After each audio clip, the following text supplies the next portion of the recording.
Who's excited for day 2? And who is here for day 1? Say me if you were here for day 1. I would love to know who in the chat. Yes, love it. Thank you. Welcome for being here, or thank you for being here. Yes, that's a lot of me's and a lot of yeses. Perfect. For those of you that are here on time and early, I've got a special opportunity to win a $20 marketing credit for the 12th person that types in the word early. Go. 12th person to type in the word early. All right, well, my team's gonna look at that because that was a lot of people. As we get started and warmed up, I love it. You know why this is so important is because it means you're committed to being here, right? What were some of the takeaways from yesterday? Because I am gonna kind of summarize what we learned all day yesterday as we went over the entire platform. Remember, we talked about the concepts of search, identify, connect, and transact, right? Those are the 4 pillars inside of PropStream. And you saw them all. And you saw some demos as to how that all works. Did anyone, will we have a name? All right. Our first winner is Stephanie Velez. Congratulations, Stephanie. Congratulations. You are a winner of our first giveaway. Let me mark that because we've got a few more. So don't worry. We've got a few more opportunities. As a matter of fact, again, because you're early, let's go ahead and do this. And because I appreciate you being here and being committed. I honestly do. So this one's going to be a special one because we only have one to give away today. And that is PropStream and Batch Swag Pack, which will be sent out to you. This one's a really nice one. This one's always a lot of fun, right? So let's go ahead and just for the people that are maybe a little bit slower on the keyboard, we'll do the 15th person to type in the word swag. Go. Love it. I want my disciplined early people to be here and winning. What do we got? Well, the team's looking at it right now. Thank you all, and welcome to those of you who are just joining. I know people are filing in, so to speak. And again, this is day 2 of Connect to Close. Today's a really special day because we're going to be speaking to a group of panelists, really real estate industry experts, really that are working inside of real estate at a very high level, okay? And I'm going to guess that a lot of the conversation today, which is going to be moderated by our friend Burton here from PropStream, to really get you to understand what is possible and where you can get with your real estate career, okay? So that's going to be an incredible opportunity for all of you to not only hear from them directly, but also we'll have an opportunity to also gather some of your questions. So when we get into that section of today, please put your questions in for our panelists, for our guests today, any specific question you may have, and our team's going to start to accumulate some of those questions and pull some of those questions to ask our panelists live and get your questions answered, okay? So it's a wonderful opportunity to understand. Yesterday, we talked about, again, the pillars around PropStream, which was search, identify, connect, and transact. By the way, who was our winner for swag? Yes? Okay. Justin Shepard. Congratulations, Justin. You are a winner, my friend, of our swag pack. Are you in there? Yeah. Okay. Yeah. I love all the congratulations. We should be congratulating each other. Justin says, awesome. Thanks. You're absolutely welcome. And thank you all for being here, most importantly. So to recap, who out there, and please drop it in the chat because I really am interested in it, because this is me holding some of you accountable, all of you accountable, really, especially if you were here on day 1, is what did you learn about day 1 and about those possible niches, personas, avatars? There's different, same word for different situations. Who would you try to search for? We did a couple of examples with pre-foreclosure. We did examples with senior owners. I would love to see it in the chat. Who did you start to think about that you would use as your example for using the filters to find opportunities inside of PropStream? Raphael says tired landlords. Dave says seniors. Cash buyers, out of state. All of those are wonderful. But remember, vacant properties and investor buyers, yes, remember, the power of using PropStream is how you combine in what I like to refer to as filter stack those opportunities, right? Because if you just go one, yes, it could very much work, but then the more narrow and niche you get, without of course getting to zero opportunities, the more precise your conversation is going to be, the more astute you're going to be at those opportunities and how to handle those questions, how to handle the situation that that particular property owner is in, what their motivation is for selling, et cetera, right? So that's what I really want you to kind of just dial it in just a little bit further, okay? Because that is going to be to your benefit for sure. We've got bank-owned, investor buyers, vacant properties. Somebody says, I missed it. Well, but you're here today, so that's important, right? So, oh, by the way, I've got to share this, okay? This just came up today. We had multiple submissions into LoanGeek. Remember that transactional part? So from yesterday to today, some of you are starting to use the transact element, which is our partnership with LoanGeek, and actually submitting deals for approval. So can we clap it up for those that are actually doing the work? Can we clap it up for those that actually are building opportunities for themselves? Not only, yeah, absolutely. Yeah, let's do that. Wahoo is right. So what have they done? They had opportunities. They've searched it. They looked to see, identified the opportunity, the data around that opportunity. Does it make sense? Probably used our calculators inside. Does this pencil out? Is this a good opportunity for me? Connected with them by way of pulling contact information, which is our connect feature, right? The email addresses and phone numbers of those owners, starting conversations, seeing opportunities, analyzing those opportunities, and then continuing that process into LoanGeek to try to get approval for those opportunities. I mean, that's the ecosystem. So some of you are actually playing it live between yesterday and today, exactly what we talked about. So again, congratulations to those of you who have done that. I'm super pumped by that. I think that's incredibly exciting. Yeah, we've got some way to goes. Somebody's asking about the replays, and I'll mention that because that's always a question that comes up. Yes, these are being recorded, and you will get access to those replays, okay? So we talked about yesterday's blueprint. I'm just jotting down, glancing down at my notes. Some of you already shared with me your lead list combo to find your opportunities. We now know people are going beyond that and actually submitting deals for approval, which is fantastic. And I'm going to do another. Well, before I say that, who really was thinking about potentially using batch dialer as their dialer functionality that Leslie talked about yesterday? For those of you who are here, we went over that dialer demo with Leslie. Who thinks that that's a really good fit for their team and their organization? Jody Finch is the first me. Jody, I'm going to give you I'm just going to go ahead and pick your name, Jody. So let's just go with it. Jody Finch, you're going to get a $25 batch dialer credit. How's that? Is that cool? Let's just do that. Yeah, because you're the first one to say me. So if it's going to help you, I would love for you to have that credit. Okay, so I'm going to, because we've got a lot more giveaways coming, but I think that's the way to go about this, because I want to make sure that those that can really use it are going to use it. Cool? That's great. So, yes.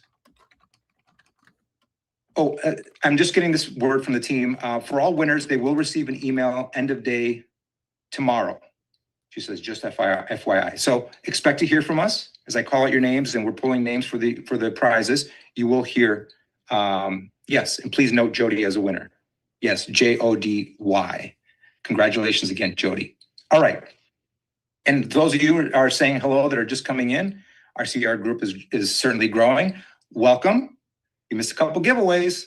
That's why it's important to be here early. No, but I've got more for all of you, okay? So, and remember, just by attending a Connect to Close session, you're also eligible for a $25 credit with PropStream, okay? Or is it a $25 or is it 20? I think it's a $25, but the team will correct me if I'm wrong.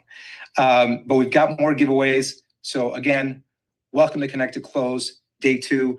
Today is really, to me, it's is very important, because we as a team, me, the team members, et cetera, talk about PropStream, it's one thing, right? When we talk about lead generation, it's one thing. When you hear it from people that are out in the field doing it at a high level, I think it's completely different, because I think you start to see yourself in those people. You start to see the path that they've created for themselves, and you can start to envision you taking steps towards that path. And that's what today is about, okay? So without further ado, I want to welcome a PropStream OG. You know him, you love him, Burton. He's coming on to help moderate this conversation today. Burton, welcome to the show. Thank you, as always, for your contributions, for being here. And can we also clap it up, not just for Burton, but everyone on the team that makes this all possible for all of you. Yes, thank you.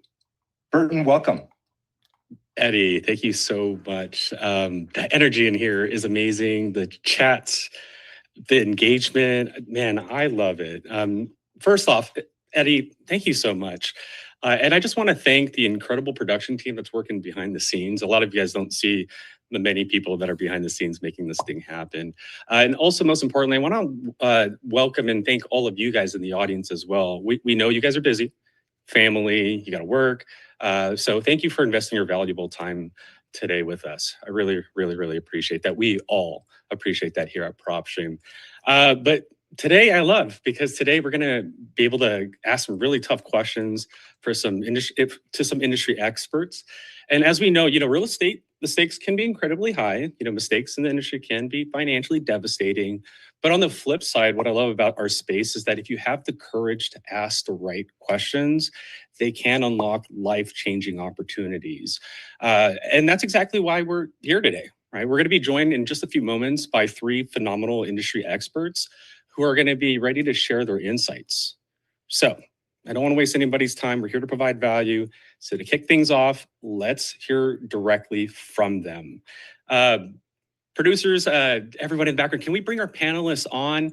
I'd like to start by introducing our first guest speaker, and that's going to be Tracy. Tracy, can you hear me by chance? There she is. Tracy, I don't know. Can we have your mic on for her? I can. Can you hear me now? Yes, Tracy. Perfect. Thank you again. Thank you for being here.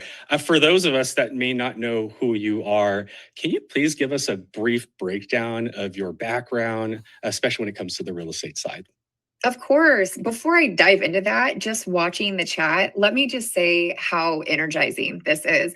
I love the fact that there are hundreds of winners in here ready to take action, and you guys are going to get a ton of value. And just by being here, you're already proving you're willing to do what it takes. So on that note, I've been in this industry since pre-crash, right before the crash. I don't know if any of you have actually been around to witness that or hear people talk about it, but during that time, I was working behind the scenes for other real estate investors. And guys, for a long time, because of what was going on in the market and all of these other external factors, and especially internal factors, that I thought, I can't do this stuff. These investors are so smart and they have all this money and they have all these systems and all these leads. I could never do that until I figured out and got frustrated enough that I had to. I wasn't as brave as you guys are to begin with to say, I got to branch out on my own and do a lot of this stuff for myself. So I was door knocking pre-foreclosures and 115-degree weather, hours on end every day. Guys, that's how I got my start, right? And then becoming the investor, I'm a licensed general contractor now. I went from short sales and pre-foreclosures to doing flips, using the flips to buy rentals, and got to financial freedom through doing that. And that's what I teach people to do now. But a lot of that came down to one thing: creating a pipeline and having a lot of guts. So I hope that what I share today will encourage you to do the same thing. And you can find me online if you want to follow that journey, where I'm at now at Royce of Real Estate. I love that. Thank you so much, Tracy, for introducing yourself. And I mean, just hearing all of that, definitely a lot of background and experience that you have in the real estate space, going from, you know, the investor side of things, work the short sales and the foreclosures, to then being a GC and now being a fix and flip yourself.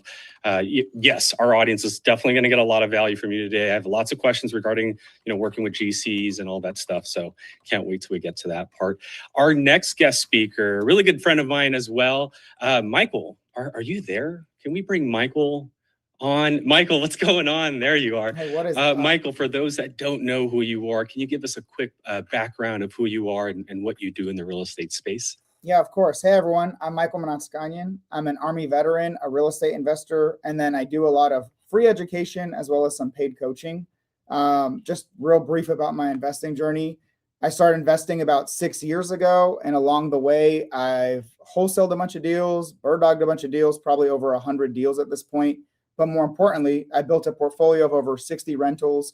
And my main focus is the co-living or rent by the room strategy, where we own and operate over 200 rent by the room rentals. And to accomplish all this in such a short amount of time, it came through being able to raise capital. So we've raised and deployed around $10 million of capital to build a $25 million portfolio over the last 6 years. Completely blows my mind, considering my goal 6 years ago was to house hack my first property, which we closed on in May of 2020. Started that right before COVID, closed on in May of 2020, and so much has changed since then. As I mentioned, what's really crazy for me is that my wife and I were both able to retire from our W-2 before turning 30. Given my upbringing, my childhood, all of that, that's something I never even imagined was possible, honestly. And more importantly, it's given my wife and I the freedom to spend our time on what matters to us the most, which is simply spending time with our family. We waited to be in a great financial position to start our family so we could spend a lot of our time with them and not stress about money. The cool part is I still am able to do that because I have 8+ hours that you would otherwise have to spend to work. So I'm still able to invest, help other investors do the same for a couple hours a day while still prioritizing my family above everything else. Just as context for some of the answers I'll provide, in 2023, I made a really big shift. As I mentioned, I was bird dogging, wholesaling. I still do a tiny bit of that, but 90% of my effort has shifted exclusively into buying as well as raising capital. So just buyer activities. And like I said, 90% of my effort is focused on acquiring properties, mostly through creative financing, operating them as rent by the room, co-living properties. So instead of focusing on building active income, things like that, I've just primarily focused on building more and more passive income and long-term wealth. My mission overall is very simple at this stage of life. Help investors, help other investors, you guys, achieve financial freedom faster with fewer rentals. And I'll talk about what that means. We primarily do that by focusing on 3 key pillars. Find great deals. Don't just buy any property. Fund them, ideally through some form of leverage, and operate them extremely well. Simple, but that's really the 3 pillars of buying real estate: deals, money, operations. And that's really what I try to focus in on. So really excited to hang out with you guys today. I'm really excited to share some of the systems we use, the tools, of course, like PropStream that has helped us scale so much over the last couple of years. So thank you. Michael, amazing. Thanks again for being here. First and foremost, thank you for serving. Without the men and women of the military, honestly, we wouldn't even be able to have these very moments, to have the freedom to get together and learn from one another. So just want to say thank you for your service there. And congratulations, to be able to retire your wife. And I know you have 2 kids as well, to be able to have that ample amount of time to spend with them. I mean, that's really what it's about. Can I see, let's just prove a point here. Put a number 1 in the chat if you think that like real estate can help you achieve that financial freedom, because we all come from different backgrounds, right? Some of us are here to pay some bills. Some of us are here to pivot into a better life. Some of us are here to change that legacy in our family. And you mentioned it, Michael, you didn't see yourself where you're at today. 6 years ago, starting with house hacking to today, raising $25 million in capital to do bigger deals, and you're teaching people along the way. Talk about a human being. And Tracy, that goes to you as well. You mentioned earlier giving back to the community. I'm excited. Just the 2 of you guys already are bringing in value in your introduction. This is amazing. We do have one more guest speaker here. I don't know if we've been able to bring him on, but do we have Tyrone Taylor, AKA Flipman? Is he on here yet, or we're still kind of... All right. It might be on us, guys. So we might be having some technical difficulties on our end, but when we're able to let Tyrone in, we're going to make sure we bring him on and allow him to get his introduction. But without holding things up, let's get right into the questions here. But again, thank you guys for being here, Michael and Tracy. You know, where I like to start off is a very popular topic. This topic is popular every single year, and that topic has to do with finding leads and marketing, right? Technology is ever advancing. You guys mentioned being end buyers and some of the stuff that you did in between. I think it's very important, right? As an end buyer or doing credit store financing or co-living, finding these leads are very, very important. So Tracy, I'd like to start with you. Oh, actually, let me take that back. We just received word that Tyrone just came on. Tyrone, are you there? I don't know if we can get your camera and your mic there. Hey. Tyrone, look at that smile, guys. Look, already coming in with energy. One of the best smiles in real estate. That's $1 million smile right there, Ty. But Ty, if you don't mind, again, thank you for being here. If you can just, for those that don't know your history and your background in real estate and what you do, can you just tell our audience a little bit about you and what you do in real estate? Well, I guess I'd get a short version. I started back in 2003. I could hear in the background we were trying to figure out my tech situation here to get on. The lady said she started, pre-2008. So I started in 2003. And all I knew I was just making more money each year. You know what I'm saying? So, and I officially quit my job, the job that I had. I was a customer service rep in May of 2006, May 1st to be exact.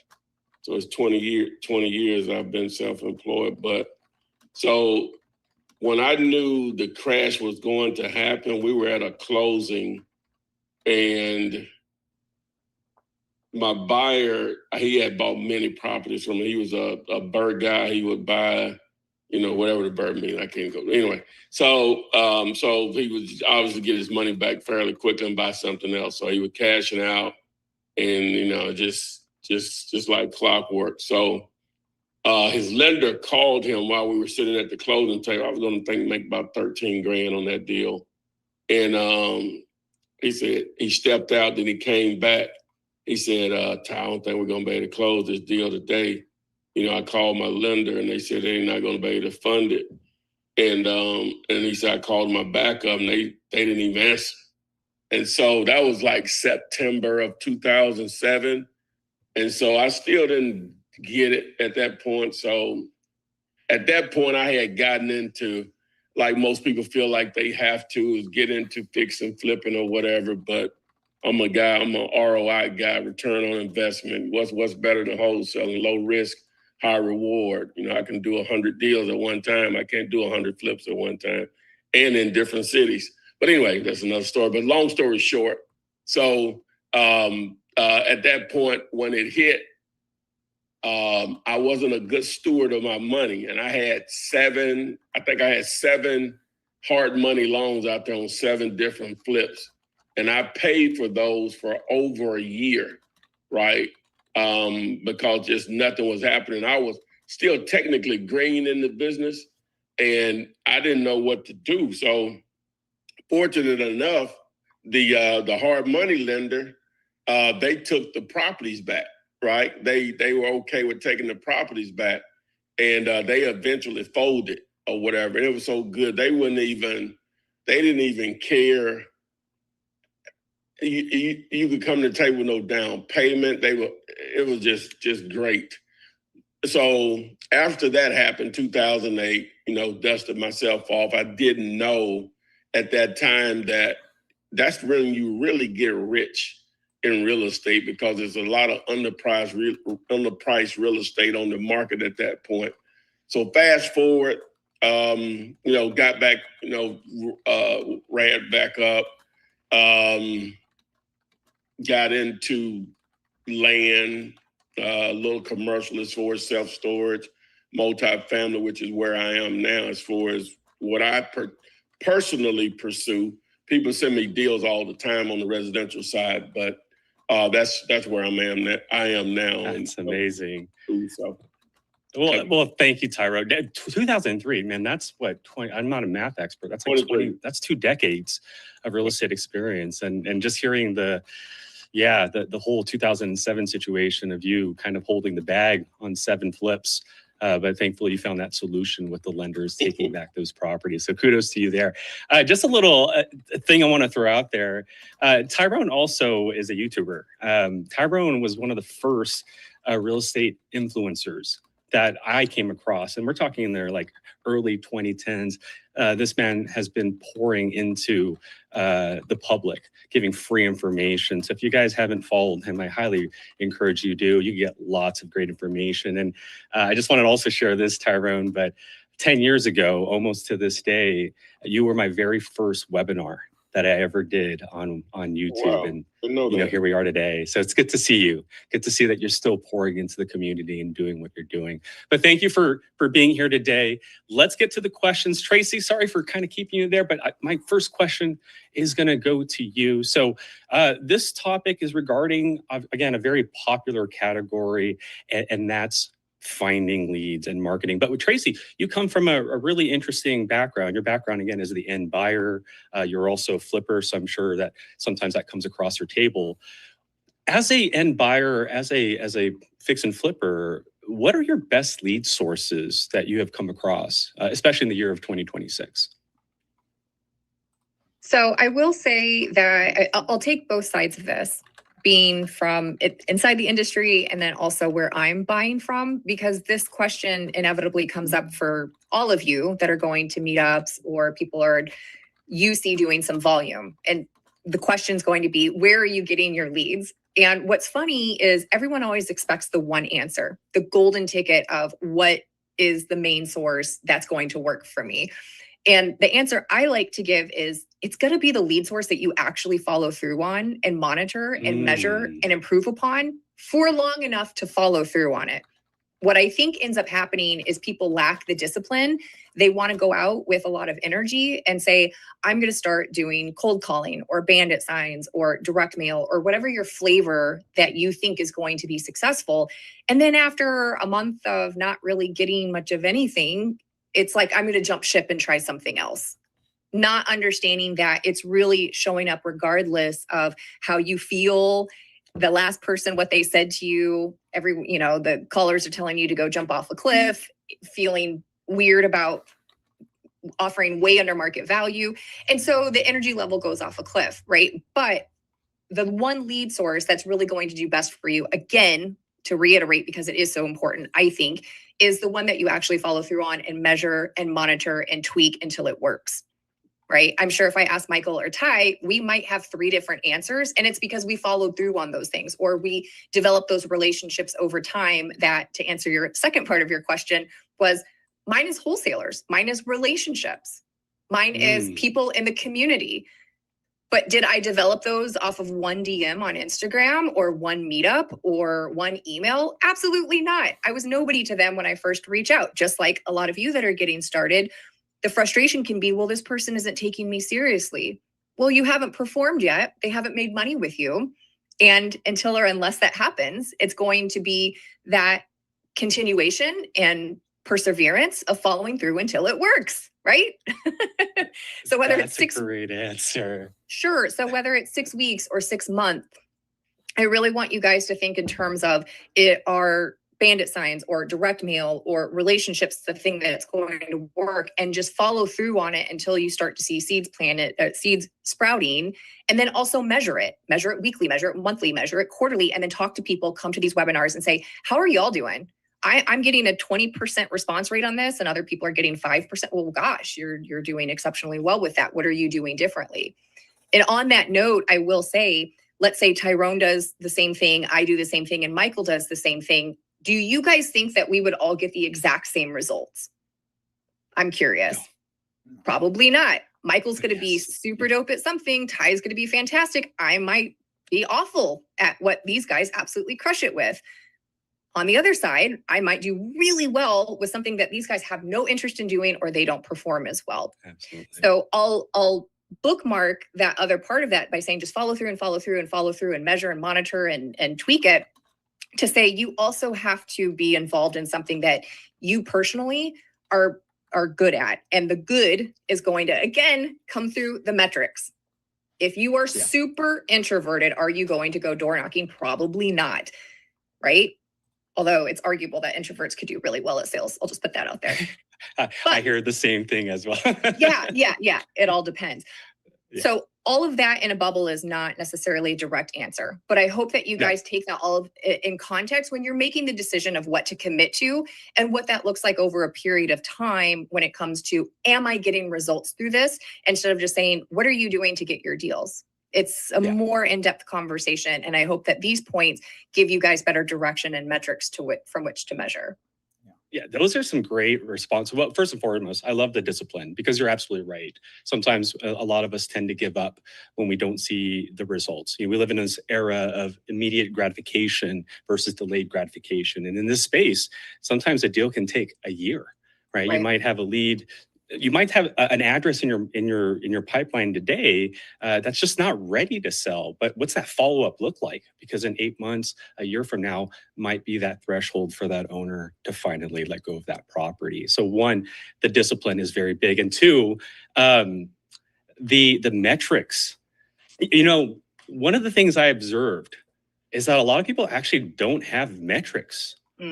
Like, I'll be honest with you. Sometimes I don't have metrics. Like, how many of us here have an Excel sheet that like literally shows how many postcards have been sent out, how many calls you've made, and how many of those calls turned into conversations, and how many of those conversations turned into a follow-up, and then how many of those follow-ups turned into a contract, and then how many of those contracts actually make it to the closing table? That's something that you mentioned, Tracy, that not too many people in the early stages take advantage of. And that's, what are my efforts? What do my efforts look like? So thank you for sharing that. Very valuable information there. So discipline, the matrix, finding that niche that you're really good at, and just doubling down. I love that answer. So yes, you did have a lot, but every single one of those points were great to make. You wanted to add something to that? Go ahead, Tracy. If I may, with your point of the Excel spreadsheet, guys, it's so much easier to start the habit when it's 10 leads, right? So a lot of what we're going to be talking about today is the discipline, but it's the same thing as investing. Michael, I can't buy a co-living house. I don't have millions of dollars. I haven't raised capital. I can't save money. Well, do you think it's going to flip a switch once you're a millionaire to actually do things to invest? Or do you think it's easier to start when you have $500 in your bank account and I can put $5 away or $50 or whatever level that you're at? So guys, I really encourage you, whether it's, PropStream or an Excel spreadsheet, start with the habit now.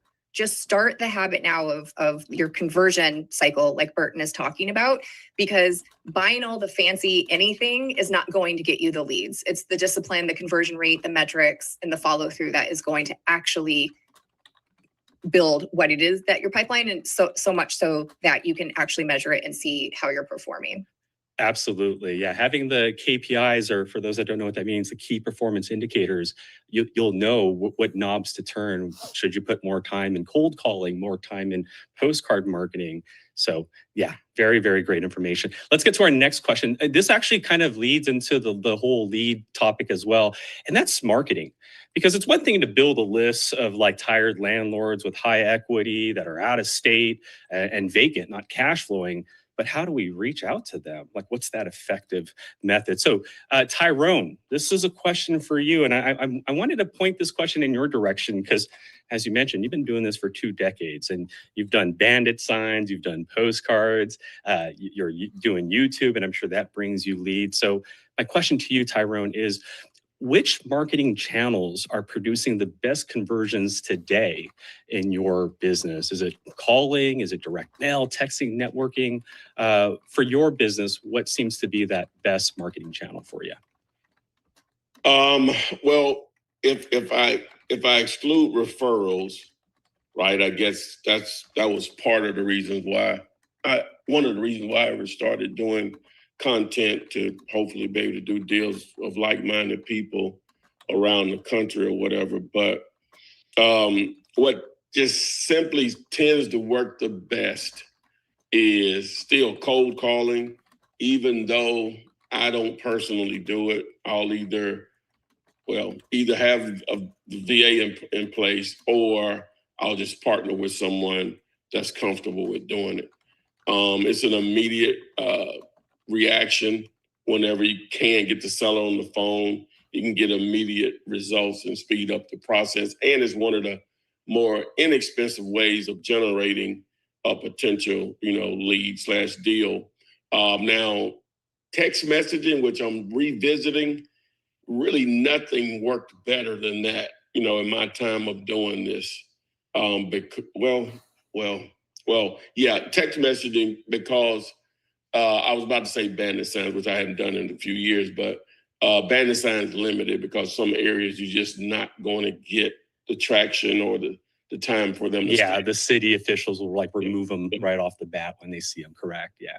But text messaging would probably be my preference, but I haven't tried it or hadn't really used it over the last couple of years because going back and forth with Twilio getting deactivated. But, there are people that the regulations have hit the SMS marketing. But I wanted to bring something up. You, at the very beginning, you ruled out referrals. But I want to talk on that because you don't just get referrals overnight. Like, you don't just get into real estate and all of a sudden 10 people are referring business to you. Like, you had to build what you build to even get to the point of getting those referrals. So really quick, Tyrone, what do you think you did to lead to that? What do you think you did over the last 2 decades to lead to people like coming up to you and saying, Tyrone, I want to work with you, or I have a lead? Was it that you poured into the community? Was it that you just did the job right? What do you think it is that got you to get all these referrals that you're getting today? Maybe that's something our audience could start working on today to plant those foundations for their referral business down the road. Well, whenever I decided to start doing content, and you were saying introverts are the best salespeople, and shout out to Tracy. That was Tracy that called that out. Yeah, well, I'm the king of the introverts. Introverts unite. Here you go. But nah, she's not an introvert. But anyway, so the way I wanted to approach it, I had a fascination with internet marketing before I even got into real estate, but I never really made any money from it. So when I started making money in real estate, I said, wow, I got something of value that I can share with people. And, so a lot of, like they say, 2, 3, 4 things can be true. I can, number one, feed my thirst to get involved in internet marketing. I can network with individuals all over the country. I can even make some money by offering coaching or selling a course. That's another stream of income. So there were a number of things going on. But I wanted to take a different approach, and I'm not talking down on anyone the way they do it, but everything I had, as far as the courses that I bought, is just all teasers, and you buy it, and you may be satisfied, you may not be. Not saying everybody's satisfied with my stuff, but I wanted to take the approach that I was going to give everything I know away, just through the content that I put out there. But if someone wanted me to work with them one-on-one, then now you're getting into my time, and that's cost money. And I came to that initially because when I first got in, I started making money. I was just so excited, telling friends and family, sit down with them an hour and explain to them, and they wouldn't do anything. I said, oh, people will waste your time. And they said, well, come to me, they'll say, well, I won't do that. You might not, but we have this thing called life, and it may not allow you to do it anymore. But what happens to my time? It hasn't been compensated. And that's not going to happen. So I love that answer. Yeah, that's a great answer because there's a lot to unpack there. First off, how many of us are not shooting content? That's I think the most important part. And that's what I loved about you, Tyrone, was that you were one of the pioneers of giving away real estate strategy for free. I mean, you go back to your YouTube a decade ago and you were teaching people these strategies that were behind, paid walls and stuff like that. So kudos to you. I mean, I'm happy that you did that because Flipman, came out of that, and the rest is history. Here we are today, right? So if you're not shooting content, guys, consider that, because Tyrone just gave you 3 potential income revenues just by shooting content. 1, the referrals.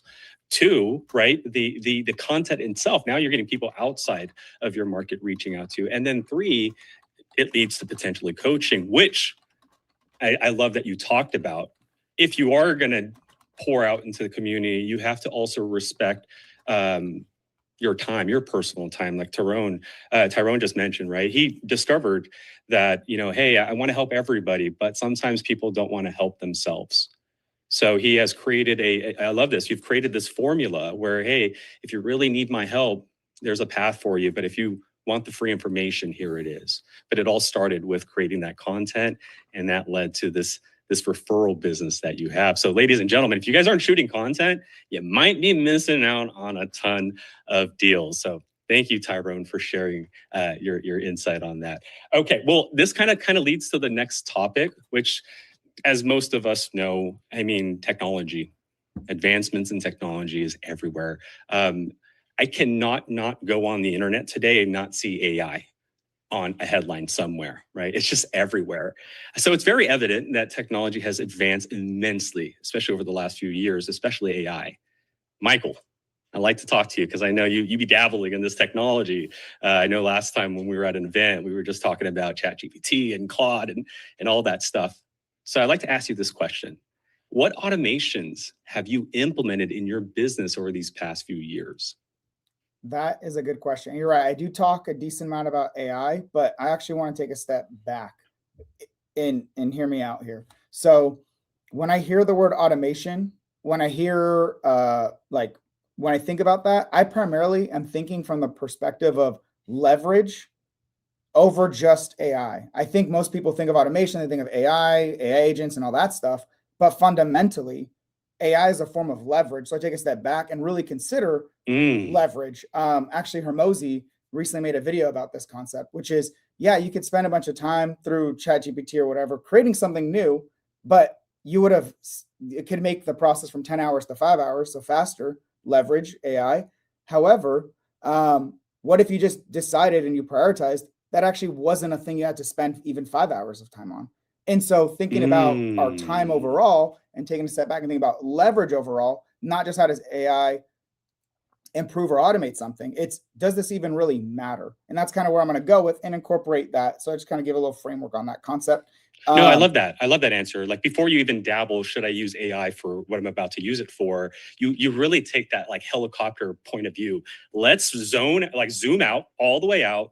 Let's look ahead 5-10 steps before we invest 5-10 hours making an AI bot to do whatever it is that we're doing. I love that because, yeah, I mean, it's really easy, especially now, like with my smartphone, I can easily just go on Gemini and say, make me something, right? But do I need to do that to begin with? Right. And I love that you mentioned that. So you have this like filtering process before even using automations in AI. And that's, I'm gonna run you guys through that if you don't mind.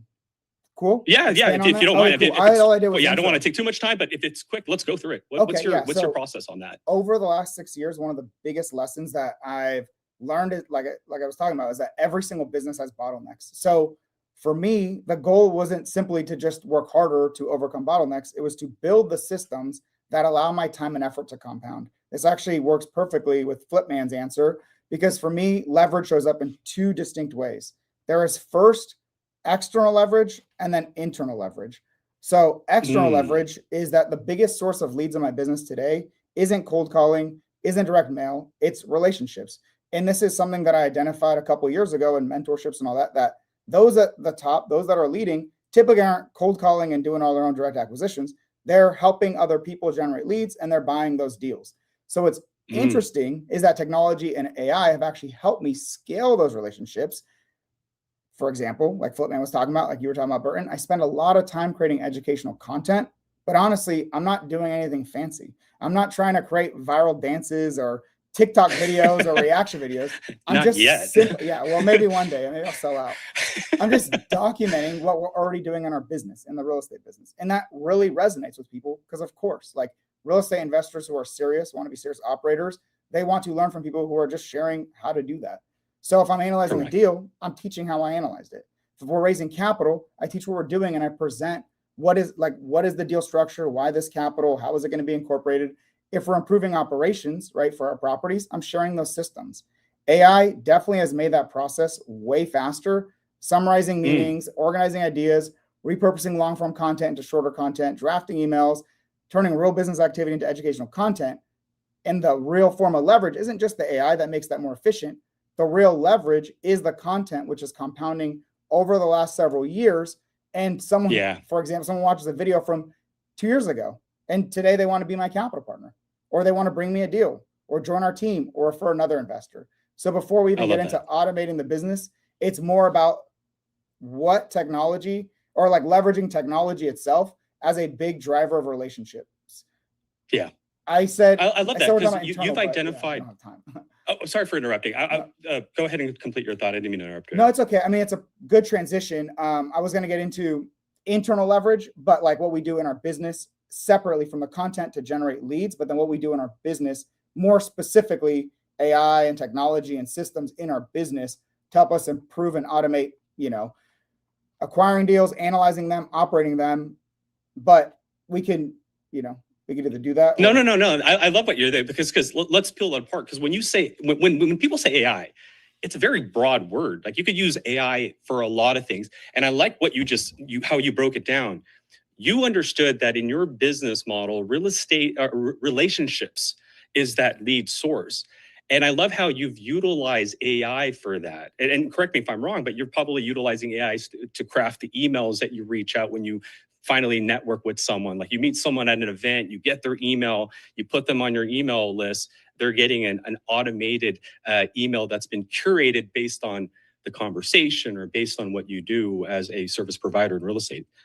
I think that's amazing, but you're right. Then there's the other part of how you're using AI, and that's internally. Like in my business, we're using AI to, as for our CRM, or we're using AI to craft a contract and send that out, or whatever the case is. So I love that you've identified both the external usage of AI, and that's for your relationship building part of your business, and then your internal, and that's, hey, this is how we're using it to just run the business. Right. That's amazing because I love that you peeled both of it apart. And actually, I might even start utilizing that in external part because I love relationship building, but I don't do the follow-up that you're doing. And sometimes when you're at an event and you have like 20 different contacts you've collected, how are you following up with that? And I love that you're utilizing AI for that. Now, this is a follow-up question, and I like to get all three of your answers very quick on this because I'm sure all three of you guys are using AI in your business, one in some fashion or the other. So here's my question for you guys.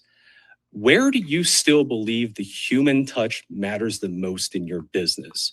Because I'm hearing talks about you can use AI from start to finish. Well, that's cool.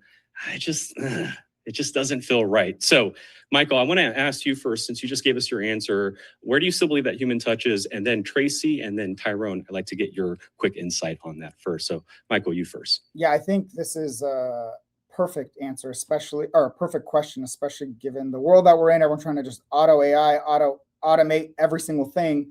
And for me in particular, someone who primarily buys creative financing deals, I think it's the perfect example of where technology and that form of leverage, automations, combined with people work really well together for creative financing investments.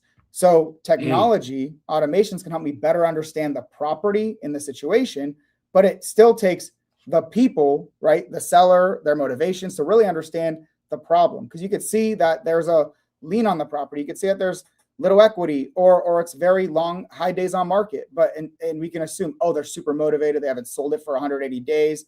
Their agent, whatever, they've dropped price. But unless we talk to them, we won't actually know. So like tools, obviously like PropStream, help me build a lot of these educated assumptions before I ever have a conversation with the seller to much better understand, like go into it with a much better plan. I might already know, thanks to PropStream, the estimated mortgage balance, their equity position. Do they have a lot of equity? So maybe seller financing is more likely. They have very little equity. So maybe it's more of a subject to transaction, somewhere in the middle. Their ownership history, signs of distress, like I said, liens. But those assumptions are not nearly enough, right? I still need to clearly understand why they're selling. What is their real motivation? What's happening in their life? What is the real outcome? If they had a magic wand, what is the real outcome they're hoping for Not to say I can always give them that, but I can anchor the best parts of my offer to align with that and then make sure the terms still work for me at the end of the day. It's got to work for both of us. So that's where you're using the human touch is still the conversation with homeowners. You are not letting AI dabble with that. And as you said, I agree with you. I don't think AI can see the same angle that you're seeing, especially in the creative seller financing space, right? That's a very unique strategy. I would be surprised if you asked AI today, hey, is this a subject to opportunity in front of me? If it would understand that, but you do, right? You're understanding that it's an assumable mortgage. You understand that there's an interest rate that you need to worry about. So I love that. And again, just to recap what Michael's saying, his human touch is still in that conversation piece. He is not letting that go.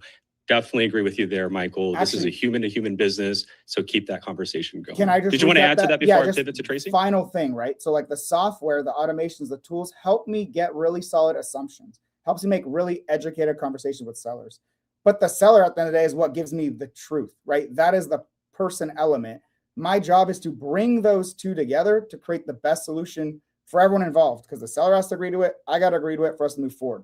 So technology helps us spend less time collecting the information and more time actually having those conversations and helping the sellers create the right solutions, right? So that's it. Technology helps me understand the properties. People help me understand the problems. It's the combination that makes this so powerful. I love that. Yeah. And so I agree. I don't think AI can ever understand someone's true pain point. Only a true conversation can do that. Tracy, your answer may overlap a little bit, but is there anything in your business that you're maintaining that human touch in? Yes. And I will say, I love your guys' opinions. I do think that AI is getting to the point where they can start to distill what their motivations are and give you prompts on what to ask.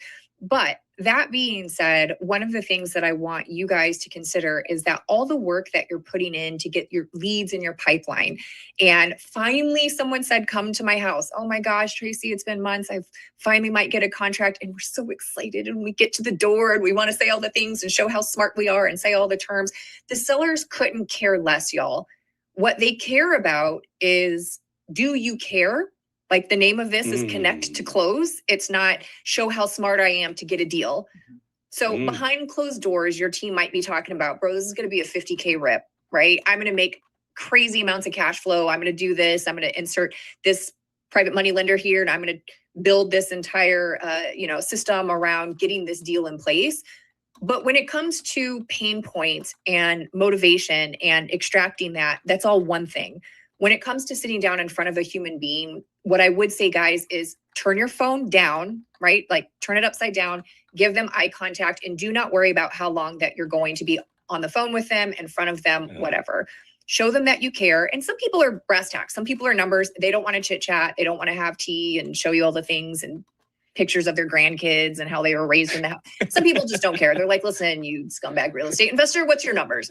Get that. Yeah. That being said, if you guys take the skill set that you are building to put this system in place, please do not conflate that with what it takes to maybe get them across the finish line.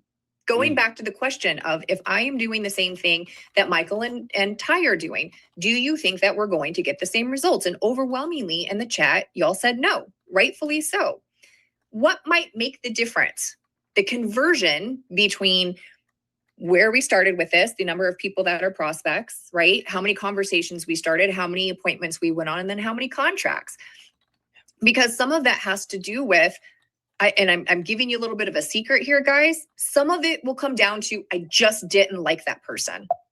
They might be smarter. They might have been in the industry for longer. They might have the best contract. They might even give better terms or a higher price. But some of your conversion will come down to, I don't know what it is. I just didn't like that person. I didn't feel listened to. I don't trust them for some reason. Yeah. They felt rushed. They felt like scammy. You guys will hear all of those things. All right. So when it's appropriate, right? When they're not just like super brass tacks, we don't really care about this house, just give us the numbers. The human touch comes into slow down, listen to them, figure out what their pain points are, take the information that you know, provide it in a way that structures it as a win-win, but connect with them more. And that sounds very, very cliche.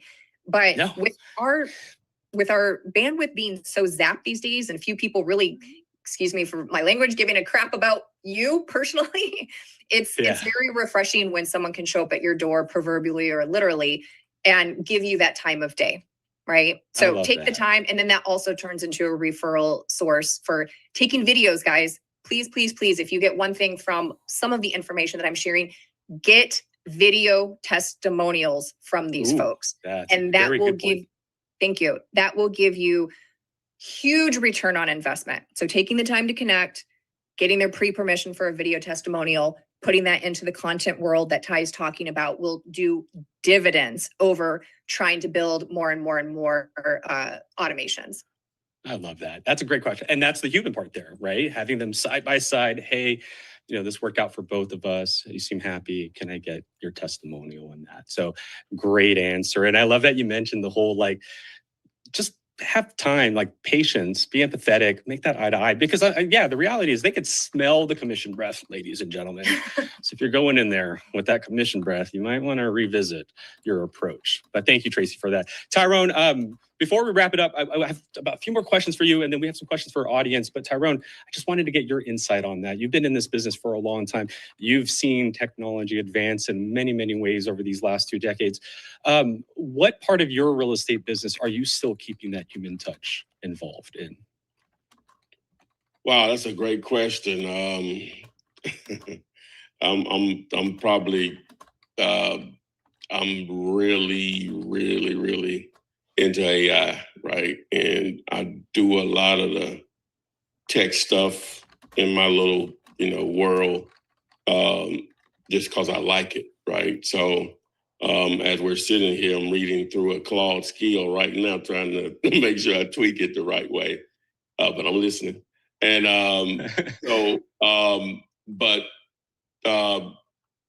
that's a great question.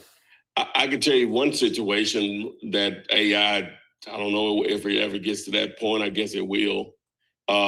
Like we're trying to close this deal that should have closed at least a month ago.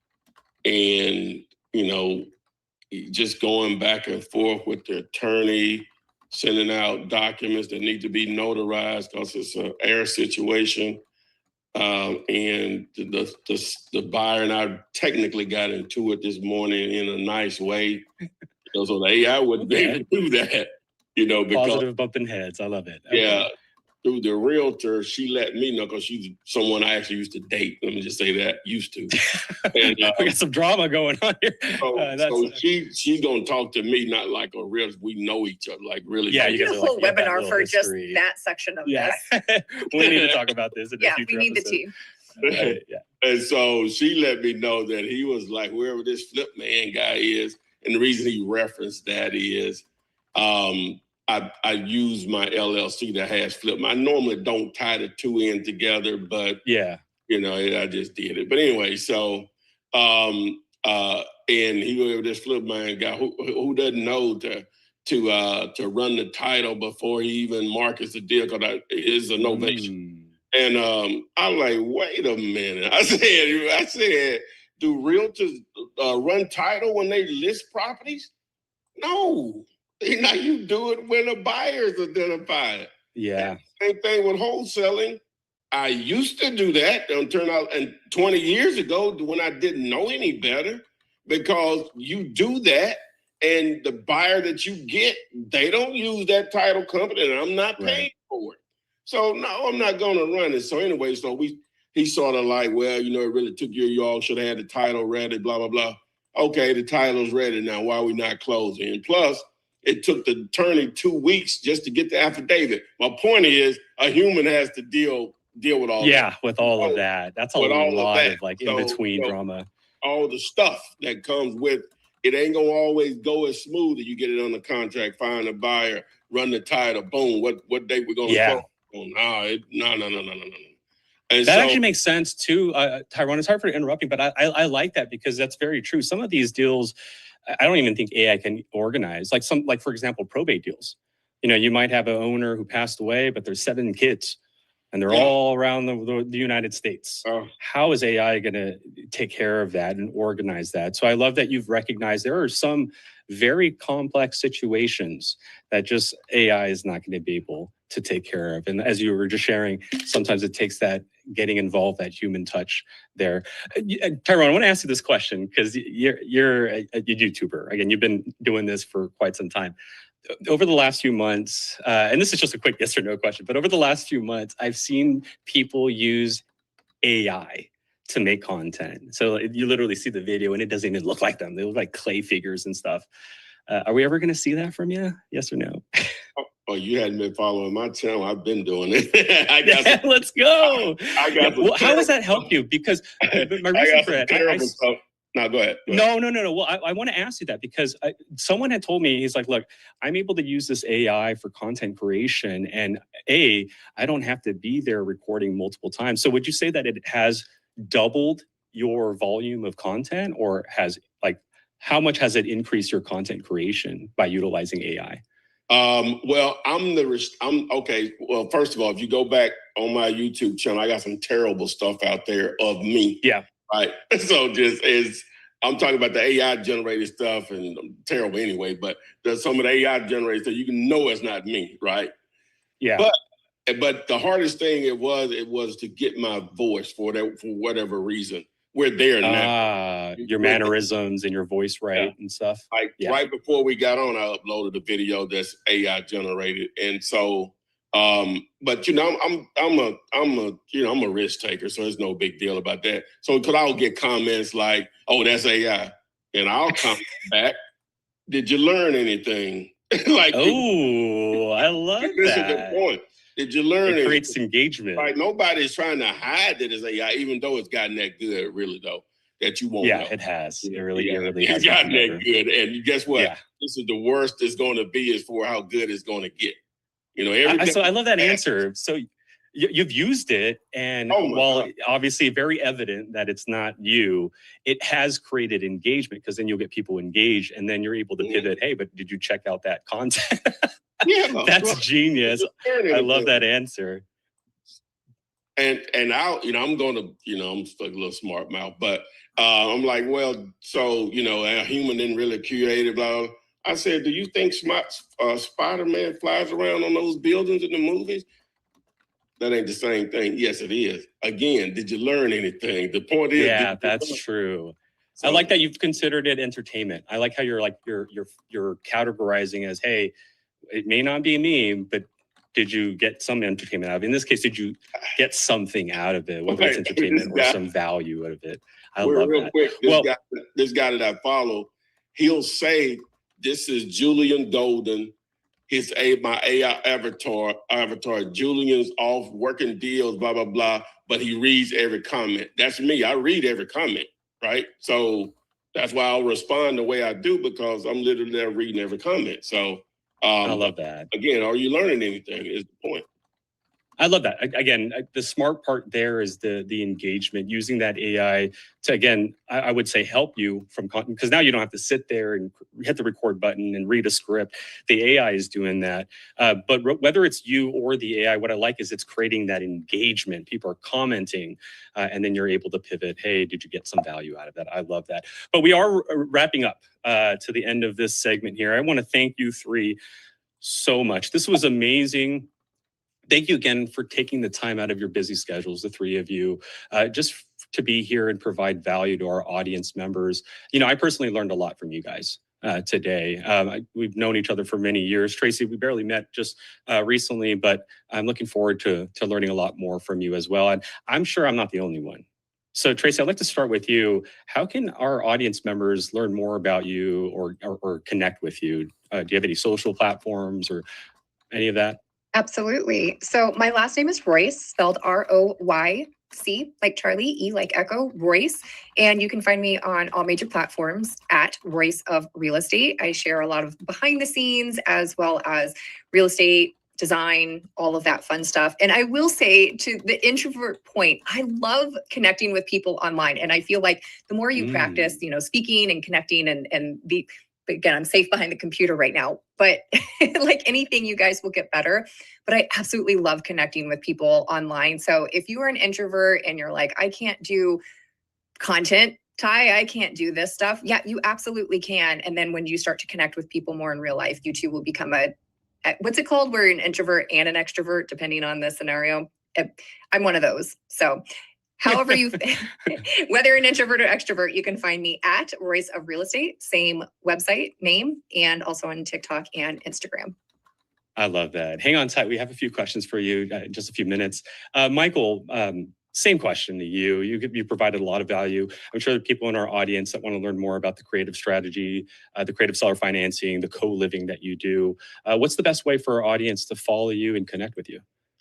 Yeah, thank you. So I just want to thank the entire PropStream team. Thank you guys for hosting this and doing this stuff for free for people. Like, this is huge, and it's what I really try to do as well, is help people out wherever they're at in their investing journey, make progress. And you guys are doing a really valuable thing here, combining all of us to help other people out. So if there's any one quick thing I could just share about to leave people with, technology can help you move faster, as we discussed, but systems are what help you scale, and relationships are ultimately what builds your business, especially long-term. You literally heard all three of us talk about relationships when this was primarily technology-based, like panel, right? But we've all talked about relationships, how valuable it is. Remember that. With that being said, if you guys want to connect with me, you want some awesome value, some free tools and resources, I'm active on Instagram. So Michael MNAT. So the first four letters of my last name after my first name. So Michael M Nat. Connect with me on Instagram. I got a bunch of tools and resources linked there. Or feel free to join my free real estate investment community on School called Real Estate Freedom. And that is school.com/RE Freedom, I think. It's on my Instagram, so just check it out there. Free tools, resources, all that stuff. I do host live challenges. We just completed a 3-day co-living challenge. Give away tons of tools and resources to help you guys out. So I look forward to connecting with you guys. Thank you, and I look forward to seeing what you guys build in your investing journeys. Thanks. Awesome. Thank you, Michael. Hang tight. We have some questions from our audience members for you as well. So hang tight here. Tyrone, Footman, thank you again for being here today. For those that don't follow you, like I follow you on YouTube and all the other channels, what are the best way to connect with you, Tyrone? It's simple. You can text 205-964-5243. Text to the term or word VIP. And basically what that's going to do is going to send you a link. I vibe coded a web app where it funnels in all of my YouTube videos in just one place, so you don't get thrown in a lot of directions. You know what I'm saying? You just focus in on my almost 3,000 pieces of content.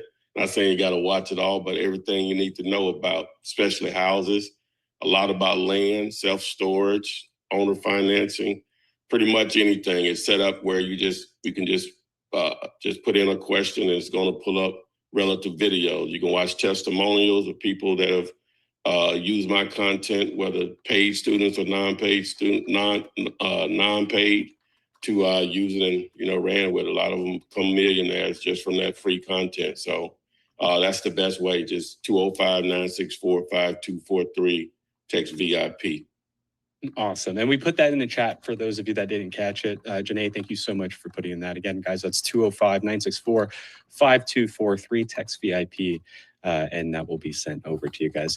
Thank you again. You guys were amazing. Tyrone, hang tight. We have some questions from our audience members for you specifically. But again, I want to thank everyone for being here. Thank the staff for helping us bring our audience, our special guests and our audience together into one space to ask these very valuable questions and get a lot of insight from our experts here. Eddie, I'm going to give it back to you. Eddie has some questions for you, Tracy, Michael, and Tyrone. So hang tight.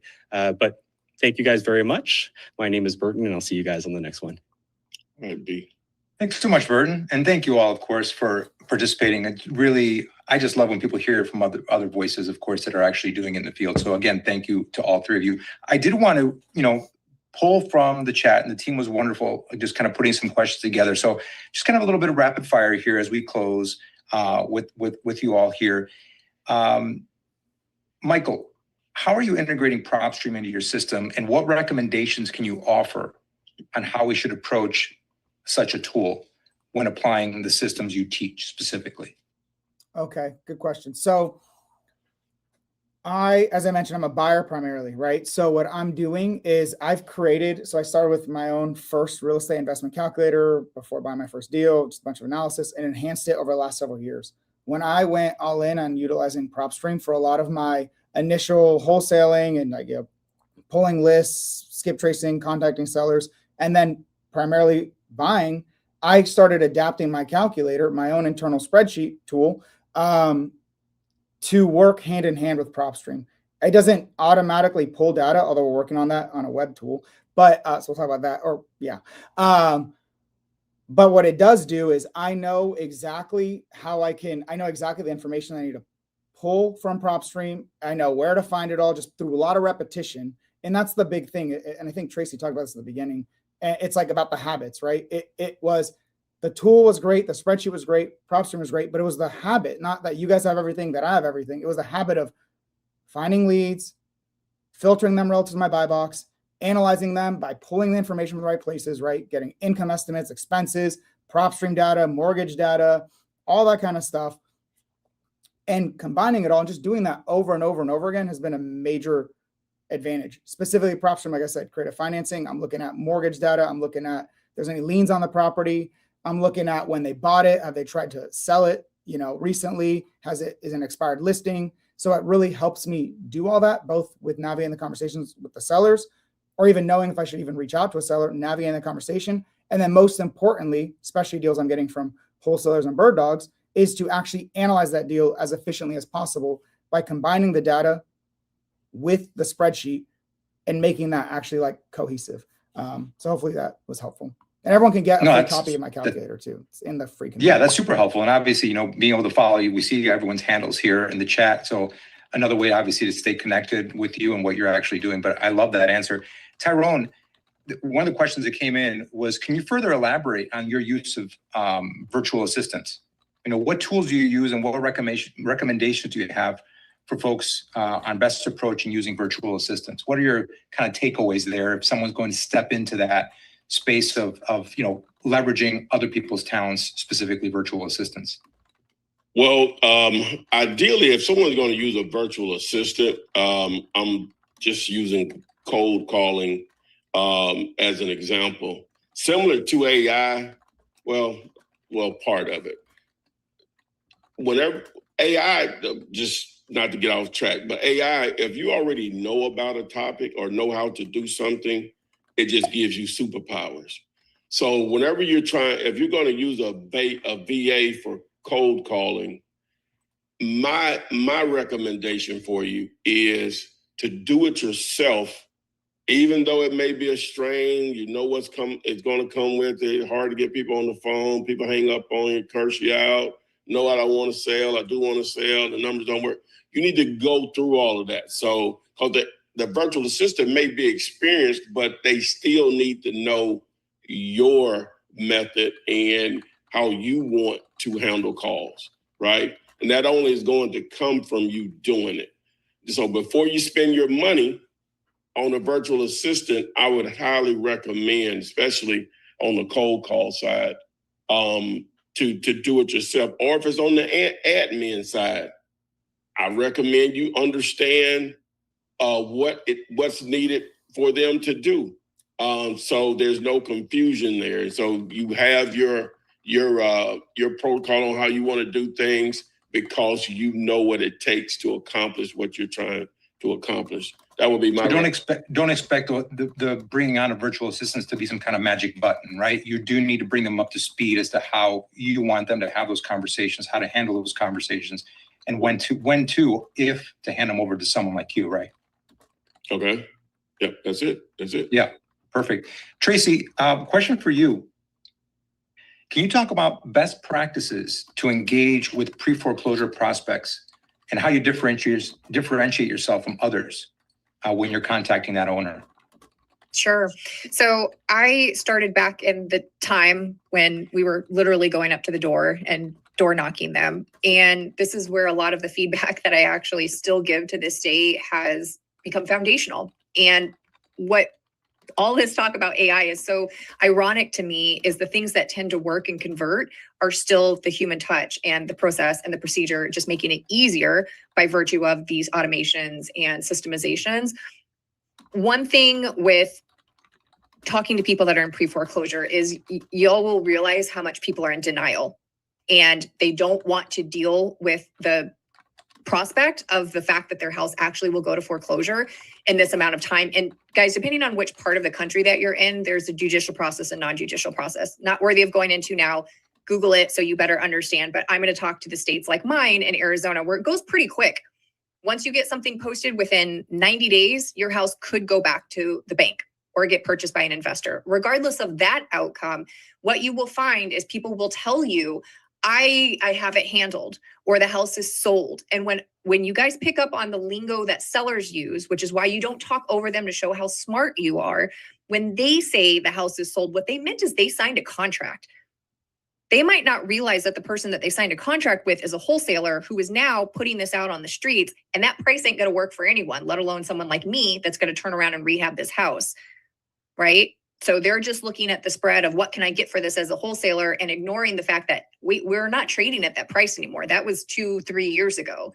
So when you were talking to sellers, the amount of empathy balanced with directness has to be more top of mind, because people might think in their heads, this is going to be handled, or I have it handled, not actually realizing the gravity of the decisions that they're making, or more importantly, not making. So when it comes to follow-up, right, I'm leading with empathy. Maybe to answer your question directly, Eddie, I'm leading with a lot of empathy, but I'm leading with a lot of resourcefulness. I might not be the buyer for you, right? I might not be able to give you the best price. Here's 3 different resources. Here's an agent. Here's this person. Here's a moving company. What else do you need? I'm showing up as a resource. Whether we do a business transaction together or not, let me be someone in the real estate community that's giving you resources.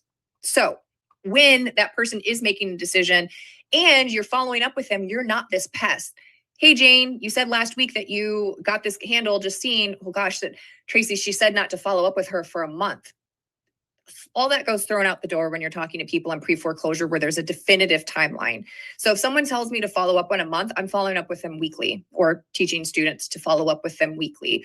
The other part of that is showing up with a resource and asking good questions. All of that combined will help you convert a little bit better, because you are going to compete with this, guys. I hate to say this. You are going to be competing with people that will say and do anything to get them to sign a contract. It might not even be a legal contract, but they will force themselves onto sellers essentially through jargon and scare tactics to be able to get them to sign something and then scare them into staying in that transaction. That is literally some of what you will be competing against. So if you show up differently with directfulness, a little bit of love, empathy, combine all that and continue to follow up with them, that will help your conversion rate. Similar to what I said before, I don't know about this person. I didn't really trust this person. Let's go with you and see how that works out. That will help you convert and also build your business through your reputation versus I'm going to say and do anything to get that next rep. So what you're saying is you're leading with goodwill, a package of goodwill, right? That is going to likely come back to you, because Tracy was super helpful. She was very understanding of my situation, and I'm going to call her back, because you're right. It might be tough for them to sniff out those people that have a different angle in terms of how they want to approach that transaction and really try to get you, so to speak, right? Get that seller in a certain way without really looking out and doing it with a good heart, like you mentioned. Well, and don't get it twisted. So when yes, there's a lot of empathy, but I don't like the word nice. I don't think, over my grave, people would be like, Tracy was nice. No, hopefully no one ever says that about me. Tracy was kind, right? Yeah. So when you show up to the door, Eddie was great. Eddie was resourceful. Eddie was this, but it should be, you are being direct enough so that their trust goes to you. If you are wavering and kind and, nice and humble, it somehow makes them more anxious about decision-making too. Like when you go to see a specialist, I broke my arm. I don't need the doctor saying, well, Eddie, I guess if it's okay, we can get an x-ray for you. And, we might need to wrap this up and we need to do this. You're going to go get an x-ray. We're going to put a cast on. You're going to follow up in 2 weeks. I'm going to reach out to you in a week to make sure that the cast is staying in place. Does that make you feel like oh, she's in control here. She can help. She can do this. Yeah. So that's the sort of framework that I want you guys to take into working with pre-foreclosures. Yes, empathy, but also directness, resourcefulness, and a lot of follow-up. Love that. I'm going to stay with you for the last question here, and then I'll let you all go, because this has been, I see the chat. Obviously, it's been incredibly influential and important for everyone that's attending today. But what kind of, you can keep it short if you'd like. What AI system specifically, like maybe what AI system, like by name, are you using that you're finding most helpful in this moment right now?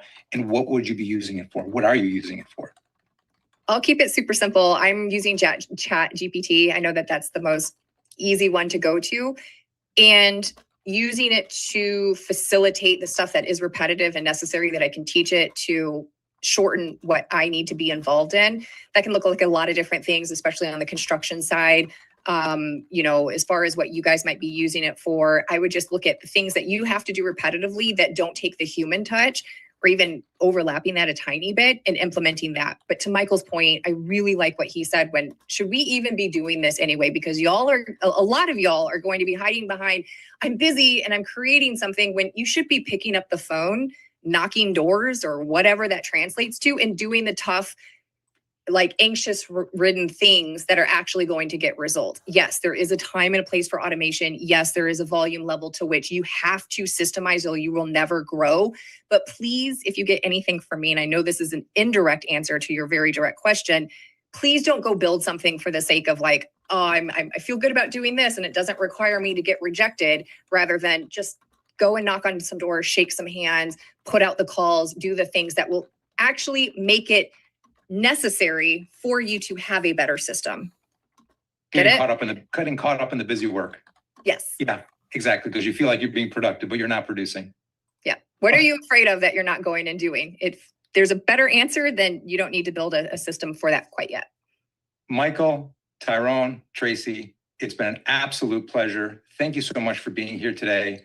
Can we give a thanks to everyone in the chat? Can we say thank you to everyone, please, for our guest panelists today? Absolutely. I know there was a lot of value today. Yes, here it comes. Thank yous, thank you, thank yous. And all right, well, thank you again. You're free to head out and do some more deals. So again, thank you all for your time. All right, everyone. Well, we're going to wrap up here. Thank you for having us. Before we wrap up, I want to get into, because we've got some giveaways. Are we ready for some giveaways? Because I'm gonna fire these out relatively quickly. Are we ready? Yes. All right. Here we go. The 11th person. I'm gonna go with a strange number. The 11th person to put in thanks in the chat. Thanks in the chat for our panelists today. We're going to give you a $20 marketing credit